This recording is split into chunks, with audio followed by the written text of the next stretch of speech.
Cumprimentamos a todas as pessoas que nos acompanham em mais uma transmissão do canal Cultural UAB. Perguntas poderão ser feitas aos palestrantes pelo chat. A palestra de hoje é promovida pela Comissão de Compliance, que falará sobre o tema, como a efetividade do ESG depende do compliance. Temos a satisfação de receber a doutora Fernanda Dutra, que é advogada e pós-graduada em Direito Digital e Compliance. Ela que conduzirá os trabalhos. A palavra é sua, doutora. Muito obrigada, Daiane. Boa noite a todos. Primeiro, eu quero agradecer à OAB de São Paulo pela oportunidade de apresentar esse webinar. Agradecer nossa presidente Flávia Figliorino Lepic, nosso vice-presidente Luiz Eduardo Fernandes Tomé, nossa secretária Aira Natália Miranda de Freitas e toda a organização que tornou possível que ocorra esse evento, tá? Vou apresentar para vocês os nossos palestrantes de hoje, que é a doutora Mônica Bressan, que é advogada, consultora e professora, mestre em Finanças Corporativas, graduada em Direito e Administração de Empresas pela Universidade Presbiteriana Mackenzie, especialista em Direito Tributário pela PUC São Paulo, com certificação internacional da Lei de Risk Manager, da ISO 31000, Gestão de Recursos, e provisional auditor da ISO 37001, anti-suborno. Além disso, ela é membro da Comissão de Compliance da OAB São Paulo e possui mais de 20 anos de vivência organizacional e jurídica. Nossa segunda palestrante é a doutora Isabelle Magnani, advogada, analista plena de compliance na T4 Compliance, com experiência em consultoria em compliance e LGPD.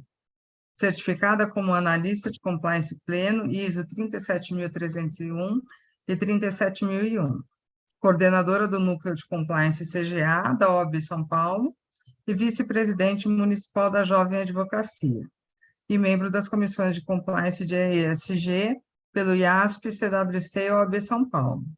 Então, são duas pessoas que têm bastante experiência, muita coisa para compartilhar com a gente.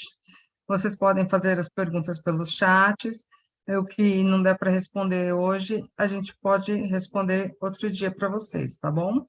Obrigada e um excelente webinar para todos. Doutora Mônica, a palavra é sua. Olá, boa noite a todos.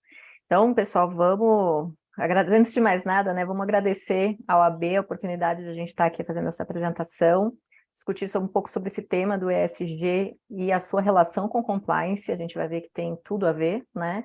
Isabelle, se você quiser falar um pouquinho, aí na sequência eu já compartilho a nossa tela.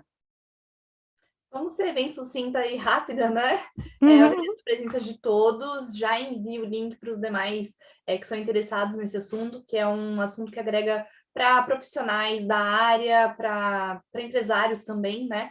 Então, já vamos começar a apresentação aí. Vamos lá, então. Deixa eu compartilhar a nossa apresentação, a tela. Então, imagino que vocês já devem estar vendo aí como a efetividade do ESG depende do compliance, né? Então, vamos primeiro entender, para quem ainda não sabe o que é o ESG, entender o que é o ESG. Muita gente parece que é uma novidade, né, o ESG, mas na verdade a gente já ouviu falar do ESG, mas com outros nomes já há algum tempo. Então, quando a gente fala de sustentabilidade, quando a gente fala de cidadania corporativa, responsabilidade socioambiental, questão de ética, né, ela é essencial, mitigação de riscos socioambientais, as ODS, que são os Objetivos de Desenvolvimento Sustentável, economia sustentável, ASG, que é um outro acrônimo que a gente usa ao invés de ESG, que já é a tradução, né, ambiental, social e governança, e também, alguns já devem ter ouvido falar de capitalismo de stakeholder, a gente depois vai falar um pouquinho sobre essa expressão. E então, no final das contas, o ESG, na verdade, ele é uma evolução de tudo isso, né? E que vem ser, na verdade, um acrônimo para Environmental, Social and Governance, em que a gente fala aí das questões ambientais, sociais e de governança corporativa. Esses itens, eles nada mais são do que parâmetros para orientar a tomada de decisão das empresas. Existe aí algumas questões, né, que a empresa tem que avaliar no dia a dia, e esses são tópicos, né, itens que são importantes na tomada de decisão. E quando que apareceu essa expressão, né? Como eu falei, isso aqui não é novidade, isso é um outro nome. A primeira vez que apareceu essa expressão ESG foi justamente no relatório do Pacto Global e do Banco Mundial, como uma espécie de provocação às grandes instituições financeiras para pensar como integrar esses fatores, né, o ambiental, o social e a governança, às decisões deles em relação aos investimentos que são feitos. Então, foi uma provocação no seguinte sentido, além do lucro, o que mais deve se observar, o que mais que deve ser tratado, né, e cuidado na tomada de decisão pelas empresas e também na hora de fazer investimentos, tá? Então, o que acontece? E da onde que surgiu isso? Toda atividade humana e, consequentemente, toda atividade empresarial, ela provoca externalidades ou materialidades no âmbito ambiental e social. Essas externalidades, elas podem eventualmente causar impactos negativos, e isso vai trazer prejuízos. Esses impactos negativos, esses prejuízos, eles são para a própria sociedade, de uma forma geral, né?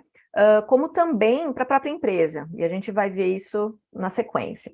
E como qualquer impacto negativo, qualquer coisa que envolva prejuízo, a gente, como empresa, a gente deve procurar mitigar ou eliminar se for possível. Agora, a gente também pode, né, a empresa, a atividade humana empresarial, ela também pode causar impactos positivos, e que tem muito a ver com o que a gente no direito fala da função social da empresa, que é gerar impactos positivos, né? E esses impactos positivos a gente tem que entender como oportunidades, e por isso a gente vai buscar sempre o reforço. E aí vem a questão da reputação empresarial, né, Isabelle? Com certeza. Os impactos positivos e negativos estão totalmente ligados à reputação empresarial, né? Porque a reputação empresarial ela pode ser boa ou ela pode ser ruim. Até pouco tempo, existia a possibilidade de acontecer alguma coisa dentro da empresa e isso não aparecer na mídia, né? Hoje em dia, isso não existe mais essa possibilidade. Eu gosto muito de, quando eu falo sobre reputação empresarial e relações humanas, de separar no mundo antes da pandemia e o mundo pós-pandemia. Antes da pandemia, ainda existia a possibilidade de acontecer alguma coisa dentro da empresa e isso demorar para vir à tona nas mídias sociais, sejam elas quais forem. Mas durante a pandemia e pós, as pessoas estão mais conectadas em tempo real como nunca. Então, já não mais depende da empresa pensar de, eu vou deixar isso ir à tona ou vou tentar gerir o risco antes de ir à tona, não. Muitas vezes, a empresa fica sabendo de algum caso que aconteceu dentro da própria empresa quando viu por meio das mídias sociais, seja por meio de Instagram, seja por meio de TV, enfim. Outro ponto que eu gosto de frisar quando a gente fala sobre reputação empresarial é que, normalmente, as pequenas empresas tendem a olhar esse assunto pensando que só grandes empresas têm que se preocupar com isso. Só que isso é um ponto de atenção, porque quando a gente fala sobre reputação empresarial em grandes empresas, de fato, gerir o risco de reputação para uma grande empresa pode ser complexo, mas normalmente ela vai ter caixa para conseguir gerir essa reputação, para conseguir gerir esse risco. Agora, quando a gente pensa num pequeno negócio, dificilmente esse negócio vai ter esse caixa. Então, o que pode acontecer? Uma falência. Porque a reputação empresarial, ela desencadeia vários outros riscos. E a reputação empresarial é um dos riscos reputacionais, tá? Então, o avanço da tecnologia é muito bom, trouxe a possibilidade de a gente saber tudo, só que, assim, se antes existia a possibilidade da empresa conseguir mascarar um pouco, hoje isso já é um pouquinho mais difícil. E ainda sobre reputação empresarial, a gente também tem que falar sobre greenwashing, social washing, que a gente vai estar falando um pouquinho mais à frente, que daí é a reputação empresarial relacionada ao ESG mesmo. Mas vamos dando continuidade. Vamos lá. Então, e o que acontece? Quando a gente fala dessas questões, né, ambiental, social e a governança, vamos entender cada um desses itens, né, e como eles, no final das contas, estão conectados. Então, com relação à parte do ambiental, a gente tem até relativamente pouco tempo atrás, tá? Tô falando relativamente porque bota aí mais de 30 anos, tá? A gente tinha uma visão tradicional, né, em termos ambientais de produção, em que a gente tinha que os recursos eram ilimitados, essa era a visão tradicional, e que a gente tinha um sistema linear, né, de utilização de recursos naturais. Então, a gente extrai, produz, consome e descarta. Maravilha, né? Como se o descarte sumisse automaticamente. Mas não é bem assim, né? Já há algum tempo, essa visão ela se transformou, e a gente, até entre aspas, aqui tem um novo paradigma, que de novo não é tão novo assim, de que, na verdade, os recursos são limitados, que o nosso sistema ele é circular, o que você descarta volta para a natureza. Então, aquelas atividades empresariais, né, como a gente tinha falado antes, elas vão causar impacto no meio ambiente e, consequentemente, vão causar um impacto em todos os seres humanos, na sociedade como um todo, porque a gente faz parte desse meio ambiente, né? A gente não está excluído dele. Então, tem alguns elementos aqui que são importantes da gente considerar quando a gente fala da questão ambiental do ESG. Né? Como a gente falou, a gente tem que buscar reforçar aquilo que é positivo e mitigar ou eliminar aquilo que é negativo. Em termos de negatividade, de impactos negativos, o ponto que é muito importante aqui é justamente o mau uso dos recursos naturais e o descarte indevido. Isso causa uma série de situações em que a gente está vivendo todos os dias, né? Então, esse espaço aqui cheio de lixo, ele não vai sumir automaticamente, a gente tem que tratar para fazer um bom descarte. Primeiro, evitar, né, de ter esse tipo de material, e quando não for possível, fazer o descarte devido desse material, porque isso vai impactar, no final das contas, todo o ciclo de vida, não só dos animais, mas os nossos também, né? A gente já sabe, por exemplo, quanto de microplástico que está presente nos peixes, né? Porque a gente sabe que os peixes acabam se alimentando, achando que aquilo é um alimento, se alimentam desses plásticos e, no final das contas, ele já está dentro da gente. Então, isso faz parte do ciclo de vida e a gente tem que cuidar de desse mau uso dos recursos naturais. Uma outra questão é justamente a emissão de gases de efeito estufa, que estão causando mudanças climáticas e estão causando eventos extremos, né? Então, a gente tem aqui algumas imagens só para reforçar. E o que acontece aqui? É uma coisa que eu sempre gosto de destacar. Eventos extremos, a gente sempre teve, independentemente de questões de gases de efeito estufa, de mudança climática. Isso faz parte da natureza. Porém, a gente está tendo, por causa dessas mudanças climáticas, a gente está tendo cada vez mais eventos extremos, cada vez mais frequentes. E a natureza não está dando conta, ela não está se recuperando, né, tendo tempo suficiente para se recuperar. Isso vai levar a quê? Ela vai levar, por exemplo, né, a ter menos recursos naturais, prejuízos materiais, né, essa imagem que ficou aqui atrás, né, dessa enchente, imagina o prejuízo que os moradores e as indústrias, né, os setores da economia dessa cidade teve em função dessa inundação. Então, não é uma coisa que deveria ser normal, né, e por isso que a gente deve, de alguma forma, combater, porque no final das contas é prejuízo para a sociedade, mas também é prejuízo para a empresa, não é só para a sociedade, a empresa está inserida, né? A empresa está inserida na sociedade. Bom, e falando um pouquinho aqui do social, a gente tem quando a gente fala do S, né, a gente tem que destacar duas figuras. A gente tem a figura do shareholder, né, que vem aí do inglês, que é basicamente sócio-acionista, né? E a gente tem a figura dos stakeholders. Os stakeholders nada mais são do que as partes interessadas. São todas as pessoas ou organizações que são impactadas ou que podem impactar positiva ou negativamente na capacidade da empresa de executar a sua estratégia ou de gerar resultados. A título de exemplo, né, coloquei algumas dessas partes interessadas aqui, que são os clientes, os colaboradores, fornecedores, comunidade, governo, sociedade civil e mídia. Esses são alguns desses stakeholders. E que todos eles, de alguma forma, ou impactam ou são impactados por aquela atividade empresarial. Então, não tem nenhum tipo de atividade, né, que não deve ser observada, vamos dizer assim, do ponto de vista dessas figuras, né? E aí tem um ponto que a Isabelle vai destacar aqui para a gente, né, Isabelle? Nossa, Mônica, eu já quero destacar um ponto na sua fala, quando no slide anterior você falou que a empresa está inserida na sociedade. Quando a gente fala sobre SD, normalmente, algumas pessoas falam com brilho nos olhos e outras já ficam, tipo, tanto SD, governança corporativa e compliance, já fica, nossa, aqueles certinhos ou os chatos da lei vindo falar alguma coisa. Mas, gente, a empresa está inserida na sociedade, isso funciona como um ciclo, vai voltar. Se a gente não cuida da sociedade, não vai ter... Na verdade, se a gente não cuida da sociedade, não vai ter mundo amanhã. Não tendo mundo amanhã, não tem empresa. A empresa está inserida no mundo, né? Então, é importante a gente fazer dar essa lembrada desse contexto, né? Mas simples assim, né, Isabelle? Eu acho que vale, né? Sim.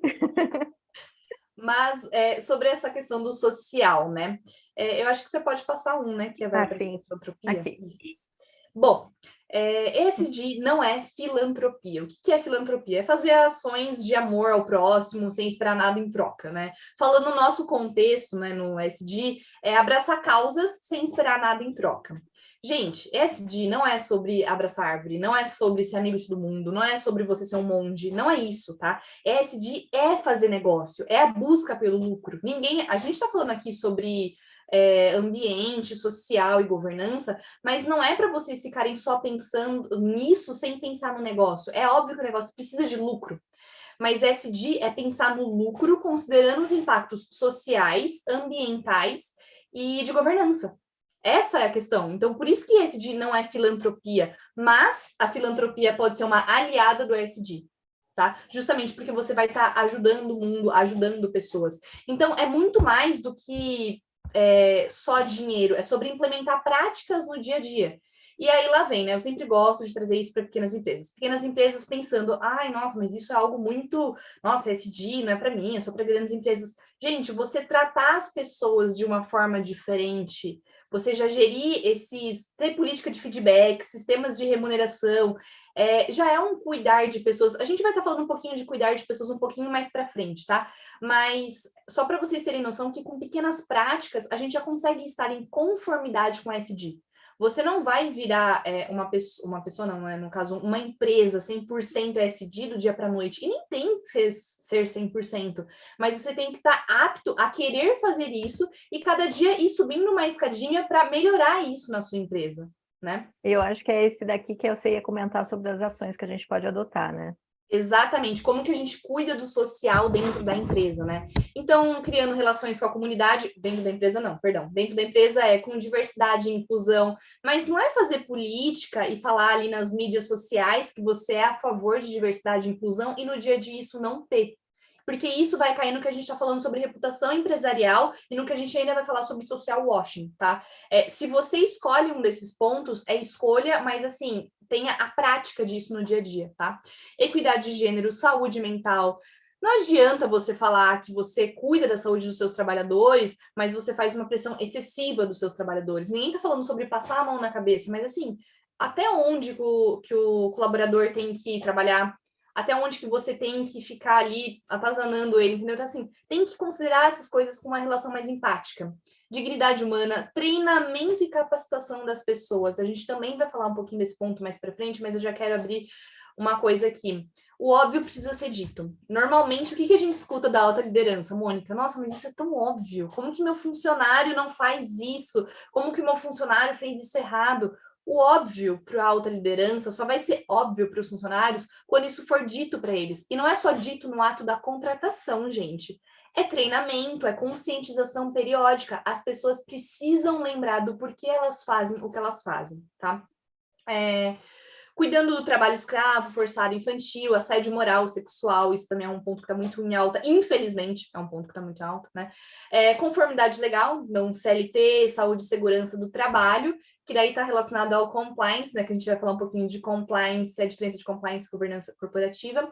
E como que a gente cuida do ESG relacionado ao social externo? Então, relação com as comunidades, desigualdade social, gerando empregos e riquezas.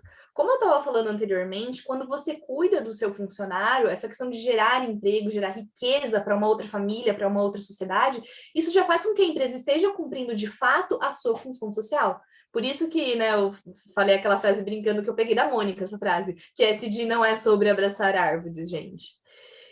Pesquisa e desenvolvimento, inovação em produtos e serviços. Não sei se você quer completar com mais alguma coisa. Só um complemento, né? Quando a gente pensa aqui nessa questão do social externo, é só chamar a atenção de que a empresa, ela também pode ter bons resultados com isso, não é só entregar para a sociedade, de novo, ela vai ter benefícios. Então, quando ela, por exemplo, dentro da comunidade onde essa empresa está inserida, ela de repente vai fazer um trabalho de melhoria da desigualdade social, ela pode, além de melhorar a reputação dela junto dessa comunidade, ela vai acabar podendo criar condições para ter mais clientes dela mesma, porque se você está melhorando a condição daquela comunidade, de repente alguém que não era cliente vai poder passar a ser cliente, comprar o produto daquela empresa. Então, isso é um elemento que tem que ser observado, inclusive na hora de vocês, das escolhas, né? do que a empresa vai escolher tratar em termos de ESG, né? Ela tem que ela vai identificar as externalidades, a gente vai falar disso, mas a gente vai identificar as externalidades e ela pode ver, bom, isso daqui é uma externalidade que além de eu estar ajudando, né, a comunidade, eu também posso me beneficiar com isso. Então, bora trabalhar, vamos dar mais ênfase, né, nessa atuação.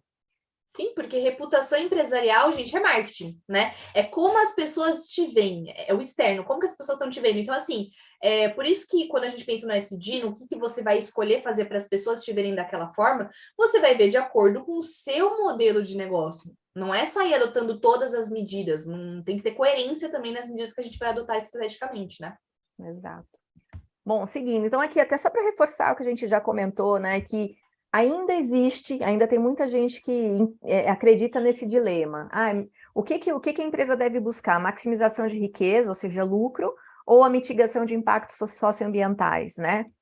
Na verdade, não é um dilema, isso aqui é um falso dilema, porque, na verdade, a empresa deve sim procurar o seu lucro, ela não quer dizer, a adoção de mitigação de impactos negativos, né? Impactos sociais negativos ou ambientais negativos, não significa que ela não terá lucro, muito pelo contrário, a gente já está mostrando aqui que ela pode ter o melhor resultado porque ela está cuidando desses itens, né? E aí, ela tem que se responsabilizar no final das contas, nesse novo modelo que está sendo exigido pelo ESG, é uma responsabilização da empresa pelos custos, vamos dizer assim, que antigamente, quando a gente só pensava no lucro, antigamente só a sociedade pagava por esses custos, agora não, agora as empresas vão ter que participar desses custos, né? E, de alguma forma, eliminar esses impactos negativos, mas também aproveitar dos ganhos que são relacionados. Aqui alguns exemplos, né? A gente tem aí os recursos vão ser melhor disponíveis, a condições mais interessantes, vai ter um aumento de produtividade.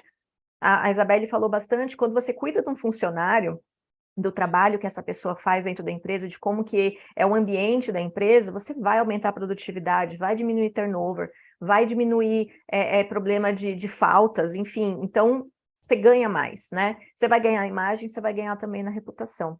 E, Mônica, só um adendo também, tem a diferença entre custo e investimento, né? Porque a gente está falando muito sobre custo, mas, gente, não é só sobre custo, é investimento. E quando você investe em algo, aquilo volta para você. Acho importante também fazer essa menção. E até por isso mesmo, né? Isso não é bem custo, esse custo ele se transforma no investimento a partir do momento que você vai ter um resultado positivo a partir dele. A ideia é essa. Muito bom. E o que acontece, né? Para apresentar para vocês também o quanto que isso é importante em termos econômicos, né?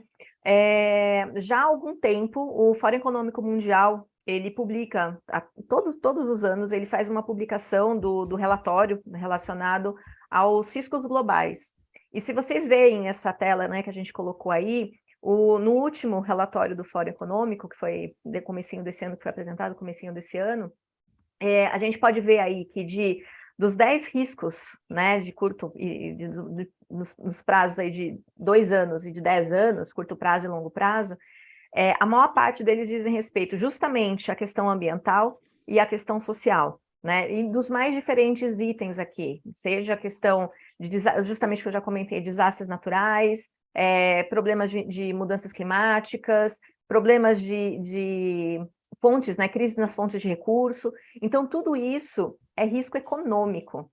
Então, de novo, não é abraçar árvore, né, reforçando o que a Isabelle falou, eu gosto muito de falar isso. A gente não está fazendo favor para ninguém. A gente, quando é uma empresa e pensa o ESG, a gente está pensando em riscos. A gente está pensando em quais riscos que a gente vai procurar mitigar para continuar de pé, sobrevivendo por muitos e muitos anos, né? E aí a gente tem a nossa última letra do acrônimo aí do ESG, que é a governança corporativa. Eu costumo falar que apesar do G estar por último, ele, não por uma questão de mais importante, tá? Mas a gente deveria pensar primeiro a governança, para daí pensar na questão ambiental e social. Não porque o ambiental e social não seja importante, não é isso, ou porque a governança é mais importante, mas porque sem a governança, a gente não consegue estruturar todos esses itens que a gente falou, né? A gente não consegue, dentro da empresa, pensar e implementar ações voltadas, de fato, para a questão ambiental e social. E o que é governança? Ela envolve a gente organizar, orientar e alinhar os interesses daqueles que compõem a organização. Então, aqui, lembra que a gente está falando aqui, quem compõe a organização? Antigamente, a governança corporativa estava focado só no sócio. Hoje, não. Justamente por conta dessa nova visão, nova mais ou menos nova, a gente vai passar a ver os interesses dos sócios e dos stakeholders, das partes interessadas. Então, a governança ela deve procurar alinhar o interesse de todo mundo. Esse é que é o objetivo da governança. E aí vem a questão da cultura e procedimentos internos. A gente pode ver, assim, a governança corporativa como uma forma que a organização é administrada, né? Por isso que faz sentido a governança vir antes, tá bem, entre aspas, vir antes do social e do ambiental, porque como que a gente vai falar sobre isso se a gente não criou uma base, né? É sempre importante pensar nessa base. Bom, eu sou suspeita. Toda palestra que eu faço, eu falo sobre cultura e procedimentos internos, justamente porque é onde a gente cria a nossa base, né? Vamos lá. O que a governança visa? Internamente e externamente. Internamente é fazer com que todo mundo da organização cumpra aquelas regras, aqueles princípios que vão atender os interesses a longo prazo da organização. É óbvio que a governança visa, né, com a cultura, fazer com que as pessoas cumpram voluntariamente aquelas regras. Só que não necessariamente isso vai acontecer desde o início. Por isso que é importante estabelecer procedimentos internos. Procedimentos internos para controle, para regras, porque isso vai educar as pessoas conscientemente a entender quais são as diretrizes que aquela empresa quer seguir, tá? E externamente é fazer com que a empresa seja transparente, responsável e sustentável, a fim de contribuir efetivamente para a sociedade, tá? Eu tinha mencionado isso um pouquinho no início, né? Que quando a gente fala sobre contribuir para a sociedade, transformar a sociedade, algumas pessoas, eu sou uma delas, a Mônica é uma delas, a gente fica com brilho nos olhos, né, para falar sobre transformação de sociedade, enquanto outros, como se fosse um apagar nos olhos. Mas é que, gente, vocês não têm que ver isso como um discurso bonitinho, tá? Porque isso é possível de ser implementado dentro de uma empresa. É porque é muito mais fácil a gente olhar isso e falar assim, ai, não, isso só fica bonito no papel. Mas, poxa, dá para tirar do papel? É que um erro muito grave que as pessoas cometem quando vão implementar um programa de compliance ou querem modificar alguma coisa dentro da empresa é falar, não, eu quero que amanhã minha empresa seja outra. Não vai ser outra. Se a cultura está existindo há tanto tempo ali, se a empresa existe há 5, 10 anos, como é que em um mês, em 6 meses de implementação, você quer mudar drasticamente? É uma coisa que tem que ser feita por etapas, né? Então, assim, a cultura, ela abre muito uma porta para a gente falar sobre treinamento, que é uma das formas da gente cuidar do social dentro da empresa. Outro ponto sobre cultura. A cultura já existe dentro da sua empresa, independente de você ter implementado ou ter contratado alguém para implementar ou não. Por quê? As pessoas, elas vêm de, né, determinadas famílias e tudo mais, e já vêm com valores e culturas e costumes dentro de si. Então, quando ela passa a trabalhar dentro de uma organização, ela vai levar esses valores dentro da organização. E se a organização não tiver uma diretriz muito bem definida do que ela defende, de quais são os seus valores, de quais são as suas missões, sua missão, no caso, né? Sua missão e seu propósito, cada pessoa que está ali trabalhando vai trabalhar de uma forma, vai trabalhar em prol de algum propósito. E isso vai refletir externamente para a empresa. Reflete no mercado, reflete para os clientes, vira uma zona. Quem nunca que foi numa loja em que foi atendido por 2 pessoas diferentes no caso, e assim, o atendimento foi muito diferente. E tinha que ser padronizado, porque se é de uma mesma empresa. Então, isso acontece quando tem a falta de cultura, tá? E assim, um desafio da governança corporativa é criar um ambiente no qual todas as pessoas queiram voluntariamente cumprir aquelas regras. Né? Então, assim, mais uma vez, nós profissionais de compliance, a gente não está falando que, nossa, mar de rosas, isso é muito fácil. É claro que não. Mas isso é possível. Mas começa com a alta direção querendo implementar essa cultura. E sabendo que já existe uma cultura na empresa, mesmo que não tenha sido implementado por você. Só que eu acho mais inteligente, mais estratégico, a alta direção escolher qual cultura quer ser implementada. Porque quando você escolhe a cultura, você faz ela trabalhar por você. Então você consegue ser mais empresário do seu negócio. É ele orientar a cultura, né? De como que ele espera dessa cultura, para ele refletir o interesse de quem é o dono de fato do negócio e não, como você falou, de todo mundo que trabalha, e aí vira uma zona, como você falou, né? Muito bom. Bom, vamos dando sequência aqui. Então, só para quem não consegue visualizar essa estrutura, né? O que é exatamente essa estrutura de governança corporativa? Então, essa imagem aqui a gente gosta muito de usar, ela é do IBGC, que é o Instituto Brasileiro de Governança Corporativa, e aqui está a estrutura básica, né, de uma empresa, no que diz respeito à sua governança, de como que de novo, não sendo repetitivo, mas como é estruturada o negócio, né? Então, numa grande empresa, o que a gente normalmente vê é os sócios, que se relacionam por meio da assembleia de sócios, um conselho de administração, a gestão, a auditoria e o conselho fiscal. Óbvio que isso daqui é para uma estrutura, para uma grande empresa, e óbvio que ela também funciona de formas diferentes. Você tem conselhos diferentes conforme o tipo de empresa, conforme a cultura da empresa. Diferentes modelos de gestão, diferentes, né? A auditoria deve ser sempre a mesma, mas a auditoria interna, por exemplo, vai depender. Conselho fiscal, da mesma forma. Só que pensando na pequena, que é sempre bom a gente ressaltar, já considerando que a gente no Brasil tem muito mais pequena empresa do que grande, a gente tem pelo menos 2 pilares aqui, né, na pequena empresa, que é justamente a parte dos sócios e da gestão. Então, seja pequena empresa, seja uma grande empresa, todas elas têm uma estrutura de governança que vai praticar, as melhores práticas, né? Vai executar as melhores práticas, melhor dizendo, de governança corporativa, para que essa estrutura funcione muito bem, sempre com aquele objetivo de alinhar os interesses de todas as partes interessadas naquela empresa, seja os sócios, os shareholders, seja os stakeholders, as demais partes interessadas.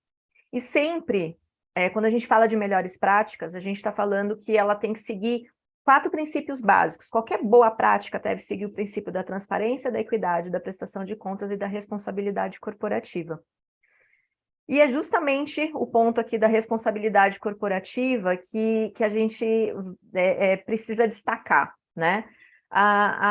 O princípio da responsabilidade corporativa da governança tem como objetivo justamente zelar pela viabilidade econômico-financeira das organizações, reduzir as externalidades negativas dos negócios e das operações. Quando a gente fala isso, né, zelar pela viabilidade econômica e reduzir externalidade, a gente está pensando, como a Isabelle já comentou lá atrás, em risco. A gente tem que buscar, com base na responsabilidade corporativa, diminuir o risco da empresa para garantir a sua viabilidade e reduzir o impacto que ela causa, o impacto negativo que ela causa, junto do meio em que ela está inserido. E vem a nossa questão do greenwashing e social washing. No início do webinar, eu mencionei sobre reputação empresarial, né? E isso é totalmente ligado a esses 2 termos. Porque, vamos lá, greenwashing, eu acho que todo mundo já deve ter ouvido falar aquela maquiagem verde, lavagem verde, que é aquele negócio de nem tudo é o que parece. Basicamente, é uma divulgação falsa da empresa sobre sustentabilidade, falsa ou distorcida, né? Então, assim, a empresa afirma que tal produto é sustentável nos rótulos, nas mídias sociais. Mas, gente, vamos parar para pensar no porquê que a empresa faz isso. A empresa sabe que é ilícito, mas ela faz isso por quê? Porque ela sabe que dá resultado. As pessoas têm o costume de seguir o que a maior parte das pessoas estão fazendo. Então, ultimamente, de fato, está muito na moda usar produto sustentável, usar produto orgânico, usar produto que não é testado em animal. Tem gente que nem sabe o porquê que compra, mas porque todo mundo está comprando, a pessoa quer comprar também. Não é, Mônica? Isso acontece muito. Justamente porque o ser humano tem essa sensação de pertencimento, né? De se ver em comunidades. E como que ele se vê em comunidades? Pegando os mesmos costumes de outras pessoas. É isso. Então, as empresas sabem que isso traz mais dinheiro. O problema é a empresa descoberta, porque ela está fazendo isso falsamente, ilicitamente. Então, não é muito melhor usar isso, já que a sociedade, né, que está na moda, de fato, não é melhor usar isso a favor da empresa? De fato, vai ter mais lucro, mas não vamos aplicar o greenwashing, porque aí a gente cai na reputação empresarial e aí cai na quebra da empresa, ou enfim, numa gestão de riscos enorme que é quando a gente fala sobre gestão de riscos reputacional. Eu acho que aqui só fazer um adendo aqui, Isabel, só para aproveitar o gancho, quando a gente fala aqui do greenwashing, é o que você falou, se faz isso porque dá lucro, só que esse lucro não é sustentável, e aí vale a gente dizer que a sustentabilidade que a gente tem que buscar não é só sustentabilidade socioambiental, mas é sustentabilidade do negócio. E se você está operando com base em mentira, isso não é sustentável. Em algum momento aquilo vai aparecer. Justamente sobre o que eu falei, né, das mídias sociais hoje, tá Exatamente. muito rápido, né? É isso E foi aí. muito importante você falar sobre essa sustentabilidade mesmo do negócio, porque é bom frisar quando fala sobre ESG, porque as pessoas pensam muito no árvore, árvore, árvore. Pensar que, gente, não, é sobre lucro, tá? Mas é sobre lucro com estratégia. E o social washing é a mesma coisa, só que é uma mudança de contexto, né? Então é relacionado a causas sociais. Nas mídias sociais tem programas sobre desigualdade, sobre racismo, só que no dia a dia isso na empresa não existe. Quem nunca ouviu de algum colega que já trabalhou em empresa X e aí você fala, nossa, a empresa parece muito legal, não sei o que, a pessoa fala, não é nada disso que falam nas redes. Gente, todo mundo já presenciou alguma situação dessa. Então, esse é o famoso social washing, né? Então, assim, a procura por empresas que respeitam de fato o ser humano e que produzam produtos sustentáveis está cada vez maior. As pessoas estão tendo interesse nisso. Então, por que não usar isso estrategicamente ao seu favor? Uma coisa que acontece muito, por exemplo, do greenwashing, né? É quando a gente vai em hotel e aí tem as toalhas e eles pegam, ó, um exemplo que todo mundo vai saber, eles pegam e falam que são ecologicamente sustentáveis, então para você reusar a toalha e tudo mais. Só que assim, isso nem existe. Não existe nenhuma política interna relacionada a isso dentro da empresa. Gente, uma hora vai descobrir, porque é um funcionário que fala para uma pessoa, para um hóspede que está ali, aí o hóspede posta no Instagram, o hóspede posta no Facebook, pronto. Caiu o risco reputacional. E a expressão greenwashing, ela vem justamente desse exemplo que você deu, que como quando esses hotéis começaram a usar essa estratégia de dizer que não, vamos proteger a natureza. Na verdade, eles não estão preocupados com a natureza, eles estão preocupados em gastar menos com a lavanderia. Sim. Então, é diferente, né? E é aquilo, né? Como eu estava falando no início, que é um ciclo, quando a gente investe, volta pra gente, mas quando a gente faz coisa errada, também volta pra gente. Com certeza. Então, assim, qual ciclo você decide se incluir, né? Eu acredito que seja melhor fazer o certo, para voltar o certo pra gente, né? Então, assim, a empresa, gente, ela pode sempre ser parte do problema ou da solução. É isso aí. Bom, e aí, aqui nessa imagem que a gente colocou, para a gente estar já nos finalmente aqui da apresentação, essa imagem, ela resume muito bem o que é uma empresa, né? Então, a partir de uma estratégia, o negócio ele começa a rodar a partir desses 4 principais elementos, não são os únicos, óbvio, que a gente tem dentro de uma empresa, mas esses são os principais, que dizem respeito às finanças, clientes, pessoas e processos. Isso é como a empresa se movimenta, é como ela desenvolve a sua atividade empresarial, e sempre baseado no que a Isabelle falou da cultura, né, que são seus valores, suas crenças, que de preferência devem ser tratados pelo dono do negócio e não deixar, né, os próprios funcionários cuidarem disso, né, porque vai ter, como disse a Isabela, vai ter independentemente de você cuidar, então é melhor você cuidar e orientar essa cultura. E tudo isso, o que está acontecendo então aqui? Esse negócio, essa atividade empresarial, ela está sofrendo riscos o tempo todo. Então, você vai ter riscos financeiros, riscos relacionados à operação, risco relacionado às pessoas, ao relacionamento com seus clientes e todos os outros setores da empresa. E vai também gerar impactos, né? Os impactos sociais, os impactos ambientais. E a partir daqui é que a gente começa a visualizar mais ainda a questão do ESG, do compliance. Porque o objetivo do compliance é exatamente evitar os riscos de conformidade, né? Então, risco de conformidade legal, risco de conformidade das normas internas, e a gente tem agora a questão do ESG, né? Então, a gente vai também ter que tratar, através de orientações voltadas para o ESG, tratar esses impactos sociais. Então, basicamente, isso é a ilustração de como que hoje, né, uma empresa, ela funciona e como ela deve visualizar, né, a sua atuação e como tratar tanto a questão do risco quanto a questão dos impactos sociais. E assim, é importante, perdão, Mônica, mas é importante pensar que empresas bem governadas tendem a ter melhor decisão e menor chance de surpresa. Então, o que seria bem governada? É exatamente ter essa visão do negócio, ter a visão do financeiro, a visão dos clientes, a visão dos processos, pessoas. Isso gera uma maior perspectiva da sua empresa a longo prazo, né? Esse desenho está muito bom. Preparem o print. Isso aí eu acho que ele resume bem, né? O que é a empresa e o que ela tem que realmente se preocupar. E o que acontece, né? Como eu comentei, acabei antecipando um pouquinho, mas quando a gente fala, então, de gestão de risco de conformidade, eu estou buscando a proteção da empresa em relação aos riscos relacionados à legislação, e aqui a gente já está tratando de ESG. Eu coloquei aqui exemplos propositais voltados para ESG relacionados à legislação. A gente já tem uma legislação que cuida de questões socioambientais. Eu tenho legislação de proteção ao meio ambiente, eu tenho CLT, eu tenho segurança e saúde no trabalho, eu tenho outras normas, né, para você não ter racismo, que inclusive é crime, de você procurar, né, orientar a não ter racismo, a não ter assédio moral, não ter assédio sexual. Tudo isso já é conformidade, a gente já trabalha isso no compliance. Mas a gente também, dentro do compliance, tem que trabalhar as regras internas. E normalmente a gente trabalha a questão da integridade, a questão da ética, né, de desenvolver um programa de integridade. Mas a partir do ESG, a gente vai começar a desenvolver também, né, buscar a conformidade em relação àquela pauta do ESG que está sendo adotada pela empresa, que ela ter responsabilidade socioambiental por si, não é porque ela deve cumprir uma lei. A lei tem que cumprir independentemente de ESG.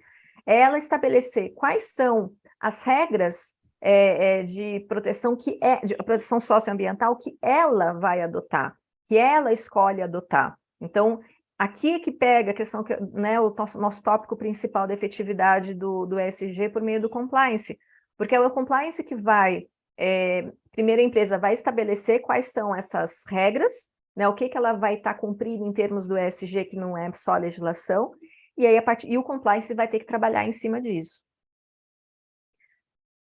E aqui a gente tem esse quadro, né, que diz como que a gente vai tratar essa questão do compliance, né, Isabelle?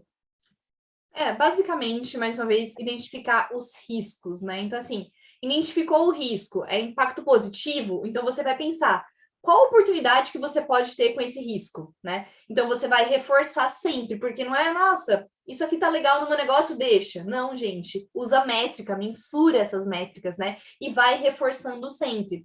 Identificou riscos externos, veio algum impacto negativo, qual foi o impacto negativo? Qual o prejuízo que ele deu para a empresa? Qual tratativa que eu vou dar depois que eu vi isso? Então, esse é o famoso ciclo PDCA, né? Plan, Do, Check e Act. Que é planejamento, execução, checagem e ação. A gente devia usar isso para todos os nossos âmbitos da vida. Os 2 cursos que eu fiz relacionados a ISO e Compliance teve isso e os professores abordaram isso. E gente, primeiro a gente planeja. Depois que a gente planejou, a gente executa, a gente vai checar, ver se está ok e vai para ação, tá? Então, é sempre isso. A gente tem que reforçar no famoso ciclo PDCA. Tinha mais uma coisa que eu tinha que ter falado antes, eu não lembrava. Não, na verdade, eu acho que é só chamar a atenção aqui, que eu acho que vale, que quando no planejamento, o planejamento é justamente a identificação de riscos, que a gente fala do compliance e das externalidades, quando a gente fala do ESG. E seja no risco ou na externalidade... Interno, né? Exato, o risco é a questão mais interna, é aquilo que a empresa recebe que pode ter de prejuízos ou que pode entender como uma oportunidade, mas a partir de riscos dela. E a externalidade é aquilo que ela está gerando externamente, aquilo que ela está causando junto do meio social e ambiental. Então, a partir de uma estrutura de governança, você vai fazer um planejamento relacionado à identificação de riscos e externalidades, para daí identificar quais são positivos e negativos, e aí, a partir daí, estabelecer qual é o tratamento que você vai adotar. Quando a gente fala de tratamento aqui, a gente pode estar falando em mitigar, tratamento principalmente dos impactos negativos, seja das externalidades ou dos riscos, né? A gente tem que falar em mitigação, a gente tem que falar em eliminação, em terceirização ou aceitação. Então, conforme o nível, né, de impacto negativo, a gente vai ter que escolher, né, de alguma forma, a mitigação, por exemplo, quando a gente estabelece algum tipo de controle específico, referente àquele risco, à externalidade que a gente provoca, né, a empresa provoca. E aí vai o apetite ao risco da empresa, né? Exatamente. Ou seja, por isso que você precisa conhecer o seu modelo de negócio, porque nem todo risco você vai ter que gerir da mesma forma que o mesmo negócio, só que muda a forma de modelo. Então, assim, existem 2 clínicas de estéticas, só que o apetite de risco dessas 2 clínicas são diferentes, né? Então, assim, tem que pensar nessa questão também na hora de gerir o risco. Exato, e quando a gente fala da externalidade, um tópico que é importante é a gente identificar também qual é a externalidade, qual é o impacto que ela está causando junto do meio socioambiental, para a gente identificar também qual é o tratamento que eu vou dar. Se eu vou tentar mitigar, se eu vou tentar, eventualmente, se for possível, terceirizar, se eu simplesmente vou aceitar ou se eu vou eliminar alguma atividade dentro da empresa para não causar aquela externalidade. E também vai depender do tamanho desse impacto. Mas aí agora eu não posso ver do ponto de vista da empresa, eu preciso ver do ponto de vista de quem está recebendo essa externalidade. Então, se eu estou falando da questão social interna dos funcionários, como é que é a relação dessa empresa com esses funcionários? Quais são as externalidades que essa empresa está causando? De repente, como a Isabelle deu o exemplo, ela está pressionando demais os empregados por o resultado, está exigindo demais horas extras, né? Ou seja, não está cuidando da saúde mental, não está tendo um bom ambiente de trabalho. Como é que ela vai cuidar disso, né? O quanto que ela vai cuidar disso? Então, a empresa a empresa que tem uma boa política de ESG, vamos dizer assim, ela vai identificar essas externalidades e vai atuar. Só que cada empresa vai atuar em diferentes níveis conforme a sua natureza e a natureza da externalidade que ela está causando. E por isso que é importante o compliance, né? Porque assim, já que ele normalmente é interno, ele vai ajudar no controle. Então, o risco vai vir, você vai conseguir identificar de forma melhor, justamente porque você vai ter a maior parte da sua empresa no controle, você vai conseguir analisar as métricas, enxergar tudo o que está acontecendo. E não é o que acontece normalmente, principalmente em pequenos negócios, por causa daquele pensamento de, não preciso gerir todo o meu negócio porque é pequeno. Não, gente, é melhor ainda, se é pequeno, fica mais simples, não mais fácil, mas simples de você conseguir mensurar, de você analisar as métricas, e aí quando vem um risco, você consegue até analisar o porquê que ele veio. Aí quando você não pratica o compliance, não pratica esses controles, aí o risco vem e você ainda, mesmo já tendo vindo, você não consegue ver de onde veio. E fica mais difícil para você conseguir fazer essa gestão de riscos. E aí o risco te atropela. É só isso. Você usou perfeito o verbo. Né? Bom, gente, então é essa a nossa apresentação. Fernanda, a gente espera aqui que tenha, né, sido ilustrado um pouco mais nessa relação entre o ESG e o compliance. Foi excelente muito claro, a apresentação. Né, Mônica? Perdão, Fernanda. Mas, assim, deixado muito claro que, gente, ESG, governança corporativa, é sobre como ajudar as empresas a fazerem melhores escolhas, tá? Perfeito. Mas, sim, pensando muito no lucro e estrategicamente, tá? Porque sem o lucro, é óbvio que a empresa não vai existir, mas o ESG, a governança corporativa e o compliance vai estar trabalhando no como fazer isso de uma forma melhor. Eu acho que a explicação foi excelente, eu acho que vocês deixaram bem claro o que é o ESG. Eu quero só, assim, fazer uma provocação de uma forma bem objetiva, de, assim, em que o ESG modificou o compliance? O que ele trouxe a mais que fez você ter Fica à vontade, Isabelle. A gente até discutiu sobre isso antes, pode ficar à vontade. É que assim, não é que o ESG modificou o compliance, né? O compliance já existe, independente do ESG existir. O compliance ele vai funcionar como uma base, uma estruturação para o ESG poder vir. Por exemplo, quando a gente estava falando sobre a governança corporativa, tinha que vir um pouquinho antes do ambiental e do social, é por conta disso, não é por conta do nível de importância. Mas como que eu vou implementar o social dentro da empresa? Como que eu vou falar sobre meio ambiente dentro da empresa, sobre sustentabilidade, se eu não tenho nem a base da empresa? É como uma construção, a gente precisa primeiro ter a fundação. E o compliance vai vir como essa fundação. Vem junto com a fundação, exatamente. Então, na verdade, por exemplo, eu vou dar aqui um exemplo. O entendimento é de que o compliance e o ESG, eles se complementam. Eles se complementam. Eles não concorrem e eles precisam um do outro. Por exemplo, você precisa de um código de ética robusto para você tirar dali, por exemplo, como você vai fazer o gerenciamento do ESG para conseguir dar continuidade. Na verdade, é isso que você está falando, Fernanda, mas só para a gente deixar claro, assim, a partir do que eu tenho de governança, a gente vai estabelecer políticas voltadas para ESG, né, para o ESG, o programa voltado para ESG, no qual, vamos imaginar, a empresa ela identifica lá uma determinada externalidade no âmbito social, e ela resolve fazer uma política de implementação de diversidade e inclusão dentro da organização. O compliance ele vai ajudar na implementação dessa política. como que eu vou trabalhar essa política dentro da empresa? Como é que eu vou controlar? Como é que eu vou criar, como a Isabelle colocou, criar métricas para a gente ver se essa política está sendo efetivamente cumprida? Então, o compliance, ele é um elemento, uma ferramenta que vai, como diz o título da apresentação, né? Ele vai tornar efetivo aquela política voltada para o ESG. Perfeito. Então, o compliance sem o ESG, em tese, existe e o contrário, não. O Exatamente. ESG sem o compliance não tem como Ele vai ficar sobreviver, capenga. digamos assim, na Ele vai empresa, ficar capenga, porque porque não vai ter uma base. ele não vai ter ele não vai ter essa ferramenta que vai dar sustentação para ele. Não vai ser efetivo, né? E hoje no mercado, vocês sabem dizer, não uma porcentagem, mas assim, e o ESG está sendo realmente implantado, as pessoas estão correndo atrás, está sendo bem feito, está sendo mais maquiado, tem um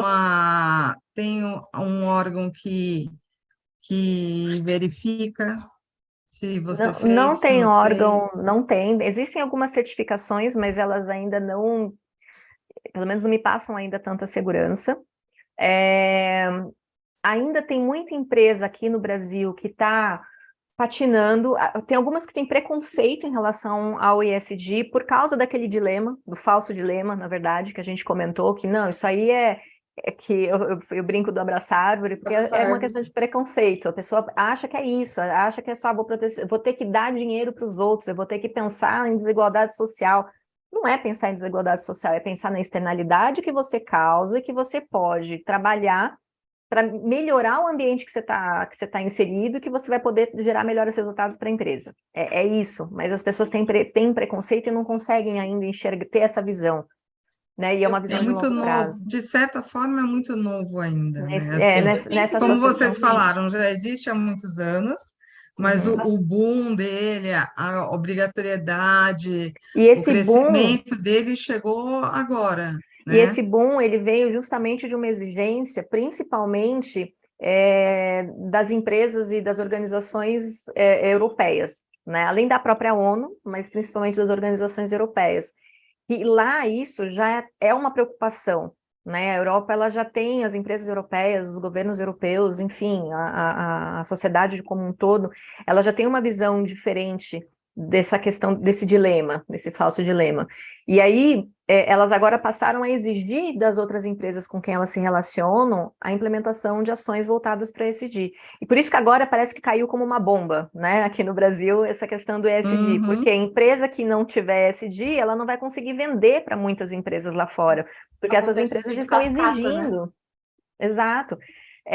Falando de compliance, elas têm um due diligence que exigem que os seus fornecedores tenham o ESG implantado. Então, se essas empresas não tiverem ESG, elas simplesmente não vão poder mais vender para esses clientes na Europa e algumas empresas nos Estados Unidos. Nos Estados Unidos ainda tem ainda está sendo muito Certa combatido o tolerância. ESG. Por quê? Porque essa teoria da maximização da riqueza, ela foi desenvolvida de uma forma muito forte nos Estados Unidos lá na década de 70. Inclusive foi me fugiu o nome, o Friedman, Milton Friedman. Foi um prêmio Nobel americano que desenvolveu essa teoria da maximização da riqueza dos sócios, né? E que é isso que a empresa deve buscar, ela não tem que se preocupar com o social, ele falava isso expressamente, não é uma preocupação da gestão, a gestão tem que se preocupar com o lucro.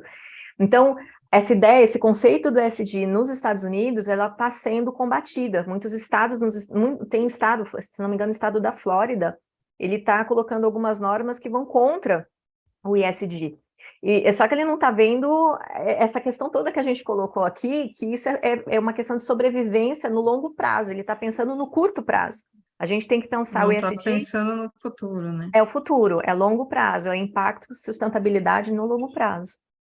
E Que é o assim, que nós também a estamos questão do precisando no mundo social todo. vem tomando forma há pouco tempo. Se vocês forem analisar, há pouco tempo as empresas estão começando a se preocupar com o social em relação aos seus funcionários, colaboradores. Não vou nem falar perante a sociedade, vou falar internamente mesmo. É algo também que vem sendo pensado há pouco tempo, entendeu? Então, assim, já é uma pontinha do ESG, mas, Uhum. de fato, ainda tá... As empresas estão com essa... né, com esse medo aí de estar implementando. Ainda estão Já é uma porta de conhecendo, né? Estão entrada. se Eu penso adaptando. É, que e tem, cuidar das exato. pessoas já é uma baita porta de entrada. Não, com certeza, cuidar da própria, da sua própria equipe, porque justamente eu acho que até a forma mais fácil de visualizar o resultado que isso pode trazer, porque isso vai trazer produtividade para o negócio. Então você vai ganhar, operar de forma melhor com menos recursos. E é a forma mais fácil dela perceber que cuidado social faz bem para ela, faz bem para o negócio, da sua própria sustentabilidade. Então, E ainda vai chegar num melhor resultado, que é o reconhecimento do público, das no pessoas, geral. que é a melhor coisa que a empresa E pode isso tem ter. vários dados, várias pesquisas que mostram isso, muitas pesquisas que Sim. mostram que a Isabelle comentou, né, que existe já a maioria dos clientes, né, das pessoas, né, tem essa preocupação de comprar de empresas sustentáveis, de comprar de empresas preocupadas com a questão socioambiental. Ainda tem muito disso, né? Mas também tem muitas pesquisas que mostram que a empresa que se preocupa com o empregado retém mais o empregado. E uma questão que é interessante, né? Até falando de retenção, tem muita empresa que está preocupada em reter. Essa expressão não é nem a melhor. Na verdade, é ela valorizar o seu empregado. Você pensar em termos sociais, você está valorizando o seu empregado. Se você valoriza, ele vai trabalhar melhor. Com certeza. Né? Então, nós estamos encerrando o horário. Tem mais alguma coisa que vocês queiram dizer? Eu acho que é tanta coisa, mas acho que a gente resumiu bem, né, Isabelle? Dá para falar bastante sobre esse tema, mas de fato a gente conseguiu enxugar bastante, passar bastante informação geral sobre, né? Mas de qualquer forma, os nossos contatos estão aí. Se alguém ficar com alguma dúvida, a gente não está tendo acesso ao chat do YouTube, então não sei se tem alguma coisa, mas qualquer coisa pode chamar a gente pelo Instagram. Estamos a postos. Fiquem à vontade, com certeza. Eu agradeço muito a palestra de vocês, o aprendizado foi excelente. E em nome da OAB, agradeço vocês. Está para encerrado o nosso evento. Muito obrigada. Obrigada. Boa noite, pessoal. Boa noite a todos. Boa Obrigada. noite.